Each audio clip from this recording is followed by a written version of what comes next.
Hi hello नमस्कार मंडळी. तर पुन्हा एकदा नवीन व्हिडिओमध्ये तुमच्या सगळ्यांचे स्वागत आहे. आणि आजचा आपला व्हिडिओचा विषय असा आहे की आजकाल नुसतं पेपर वाचावे की नाही, बातम्यांचे चॅनल बघावे की नाही, असं झालं आहे.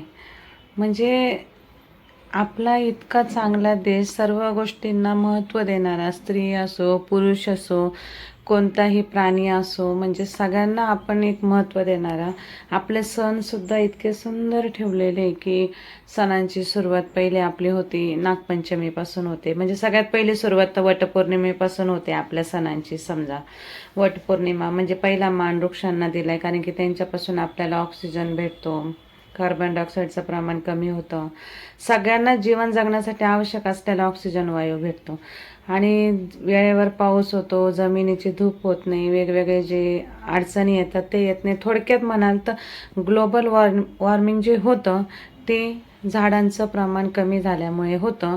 म्हणून आपण झाडं लावले पाहिजे, जपले पाहिजे, त्यांचं संवर्धन केलं पाहिजे, असा थोडक्यात संदेश देणारा सण म्हणजे आपली पहिली सणाची सुरुवात होते वटपौर्णिमेपासून. त्याच्यानंतर येतो सण नागपंचमीचा येतो. म्हणजे थोडक्यातनं मध्ये असणारे जे काही आपण म्हणतो सरपटणारे प्राणी आहे, ते कोणतेही प्राणी असो ते सुद्धा किती आवश्यक आहे, त्यांचं महत्त्व सांगणारा सण आहे. त्याच्यानंतर रक्षाबंधनचा सण आहे की बहीण भावाच्या पवित्र प्रेमाची, एकमेकांना वेळेकाळेला सुखदुःखात साथ देतील, मदत देतील, करतील, एकमेकांच्या मागे खंबीर उभे राहतील, अशा विश्वासाची ग्वाही देणारा म्हणजे रक्षाबंधनाचा सण.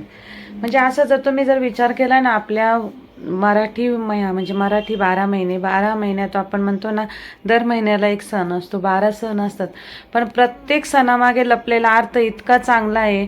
प्रत्येक सणाचं एक वेगळं असं महत्त्व आहे. आणि इतके सुंदर जर आपली भारतीय परंपरा आहे, आपली महाराष्ट्रीयन परंपरा इतकी चांगली आहे, आपले सण, आपल्या संस्कृती एक चांगला संदेश, नेहमी एक चांगला संदेशच देत असतात की बाहेरच्या देशातले जे परकीय लोक आहेत त्यांना सुद्धा आपल्या संस्कृतीचं आकर्षण आहे. आणि अशा परिस्थितीत जर आता आपण बघितलं ना, टी व्हीवर बातम्या बघायला गेलो किंवा पेपर वाचायला घेतलं ना, तर दरवेळेस अशी बातम्या इतक्या निगेटिव्ह म्हणजे असतात. आता ते घडतंय म्हणून ते लोक बातम्या देतात, पण त्या बघून इतकं वाईट वाटतं. आणि एका स्त्रीबद्दल म्हणाल तर आपल्याकडे स्त्रीला मातेच्या रूपात पूजलं जातं, देवीचा, लक्ष्मीचा, देवाचा अवतार मानलं जातं. त्या स्त्रीवर होणारे इतके अन्याय अत्याचार बघून असं मन इतकं खिन्न होतं की काय आपले संस्कार आहे, काय आपली संस्कृती आहे, आणि चाललंय काय आपल्या इकडे. इतकं म्हणजे म्हणजे एक स्त्री ना तिच्या स्वतःच्या घरात पण सुरक्षित नाही आहे. म्हणजे ही कल्पना जरी अशी विचार आला ना मनात, तरी इतकं म्हणजे असं वाईट वाटतं ना की म्हणजे स्त्रीचा वापर काय फक्त इतकंच आहे का, तिथलाच का दरवेळेस तिच्यावरच अन्याय अत्याचार नेहमी.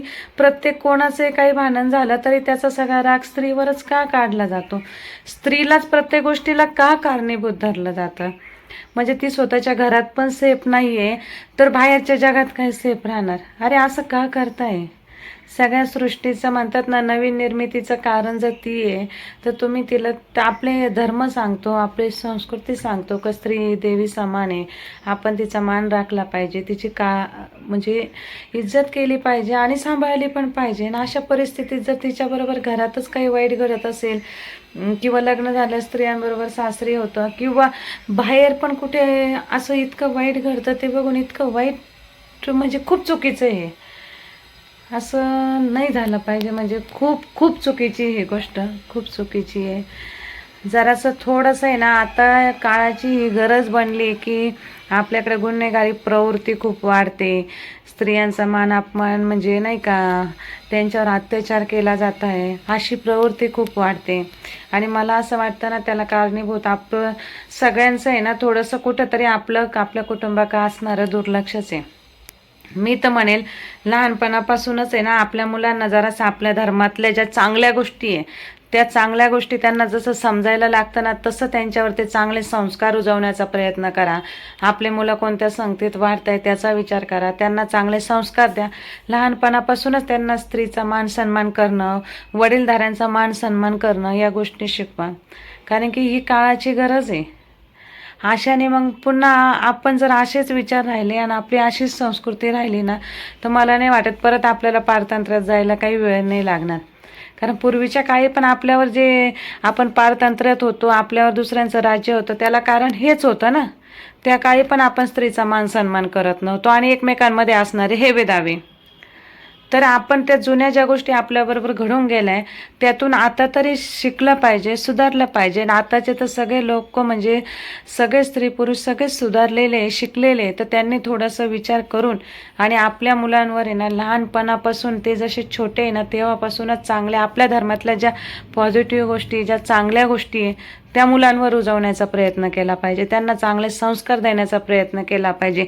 आपला मुलगा उद्या पुढे जाऊन एक चांगला नागरिक बनला पाहिजे ना, या दृष्टीने प्रत्येकाने प्रयत्न करावा. असं नाही की आपला मुलगा पुढे जाऊन कुठेतरी एखाद्या या अशा वाईट घडणाऱ्या गोष्टींना कारण ठरेल, हे म्हणजे नकोच आहे. आता इतक्या बातम्या बघितल्या ना, कुठे काय इतकं म्हणजे इतकं मन खिन्न होतं ना. तर माझी प्रत्येकाला हीच विनंती की आपल्या मुलांना आहे ना आपल्या धर्मात खूप चांगल्या गोष्टी सांगितलेल्या आहे, चांगले संस्कार द्या, चांगलं शिकवण्याचा प्रयत्न करा, एक आदर्श उत्तम नागरिक घडवण्याचा प्रयत्न करा, हीच माझी सगळ्यांना विनंती आहे. तर चला असू द्या. आजचा व्हिडिओ म्हणजे ना माझं असं खूप त्या बातम्या ऐकून उदास मनाने बनवला आहे.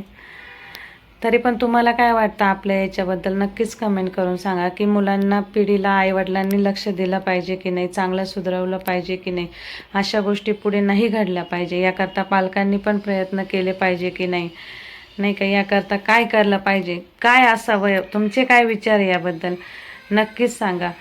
कारण की कसं आहे ना, ही सगळ्यांनीच एकत्र येऊन, असं नाही का, सगळ्यांनी एकत्र येऊन एक चांगल्या विचाराने काम करायची गरज आहे. तर नक्कीच तुम्ही कमेंट करून सांगा तुम्हाला काय वाटतं.